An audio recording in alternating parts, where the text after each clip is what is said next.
இலக்கை நோக்கி டுவர்ட் த கோல். இந்த நிகழ்ச்சிக்கு உங்களை அன்புடன் வரவேற்கிறோம். Praise the Lord. ஆண்டவராகிய இயேசுவின் இனிய நாமத்தில் இந்த புதிய நாளிலே உங்கள் எல்லாருக்கும் அன்பின் வாழ்த்துக்கள். மத்தேயு எழுதின சுவிசேஷம் 21ஆம் அதிகாரம் 19ஆம் வசனம். இனி ஒரு காலம் உன்னிடத்தில் கனி உண்டாகாதிருக்க கடவது என்றார். உடனே அத்திமரம் பட்டு போயிற்று. ஏசப்பா பசியோடு இலைகள் நிறைந்த ஒரு அத்திமரத்தினிடத்தில் போய் புசிப்பதற்கு ஏதாகிலும் ஒரு கனி இருக்கும் என்று எதிர்பார்த்தார். ஆனால் இலைகளை தவிர ஒரு கனி அதில் இல்லாததுனால இந்த வார்த்தையை சொல்றார். இந்த வார்த்தையின்படியே அந்த மரம் வேரோடு பட்டு போயிற்று அப்படின்னு.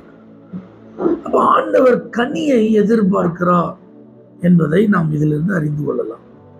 இப்ப இயேசுப்பா நம்மளெல்லாம் சொல்லும்போது சொல்லியிருக்காங்க, நீங்கள் என்னை தெரிந்து கொள்ளவில்லை, நான் தான் உங்களை தெரிந்து கொண்டேன். எதுக்கு? பிதாவானவர் உங்கள்ட்ட என்ன எதிர்பார்க்கிறார்? நீங்களாம் மிகுந்த கனிகளை கொடுக்கணும்னு எதிர்பார்க்கிறார். இன்னும் வசனத்துல மனம் திரும்புதலுக்கு ஏற்ற கனிகளை கொடுங்க. சங்கீதத்தில் வாசிக்கிறோம், தன் காலத்தில் தன் கனியை தந்து. அது உஷ்ணமா இருக்கலாம், வறட்சியா இருக்கலாம், ஆனா இலை உதிராம இருக்கணும், தப்பாம கனி கொடுக்கணும். இதுதான் தேவன் எதிர்பார்க்கும் ஒரு காரியம்.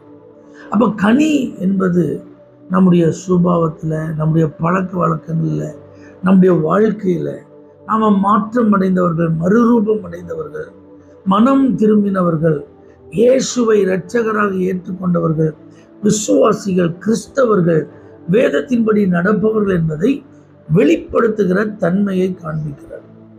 அப்போ நம்மளை பார்க்கும்போதே நம்மிடத்திலிருந்து கனி வெளிப்படும். மரமானது கனியினால் அறியப்படும். ஆவியின் கனியோ அப்படின்னு 9 காரியங்கள்.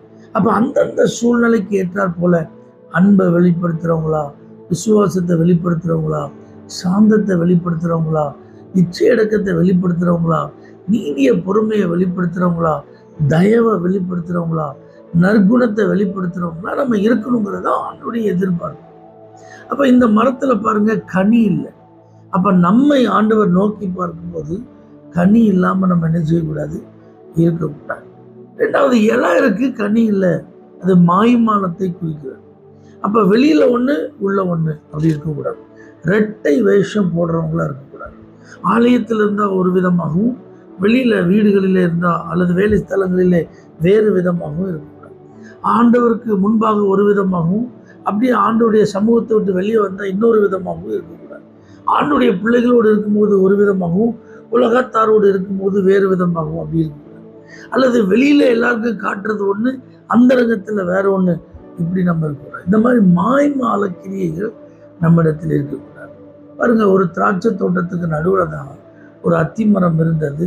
அந்த எஜமானன் முதல் ஆண்டு கனி எதிர்பார்த்தார் இல்லை, 2வது ஆண்டு எதிர்பார்த்தார் இல்லை, 3வது ஆண்டு எதிர்பார்த்தார் இல்லை. அப்போ என்ன நடந்தது? அந்த தோட்டக்காரனை பார்த்து அவர் சொல்றாரு, வெட்டி விடு. ஆனால் தோட்டக்காரன் கெஞ்சுறார், ஒரு வருஷம் இருக்கட்டும், இதை நான் கொத்தி எருப்படுறேன், வேலி அடைச்சி பாதுகாக்கிறேன், கனி உண்டாகுதான் வெயிட் பண்ணும். ஆனால் ஆண்டவர் சபித்த அத்திமரத்துக்கு அவ்வளோதான், கிரேஸ் பீரியடே கிடையாது.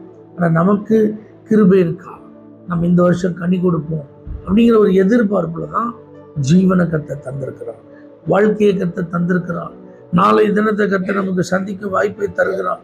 இதெல்லாம் எதனால? கிருபையினால்.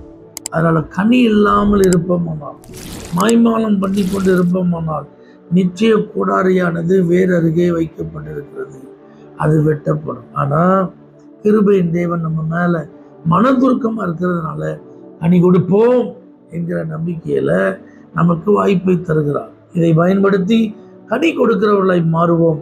கர்த்தர் நம்மை ஆசீர்வதிப்பார். பரலோக தேவனே, உம்மோடு இணைந்து கனி கொடுக்க உதவிச்சு இயேசுவின் நாமத்தில் பிதாவே, ஆமென். For prayer contact, Pastor J. Kumar, El Shaddai Ministries, 9500252586, Surandai.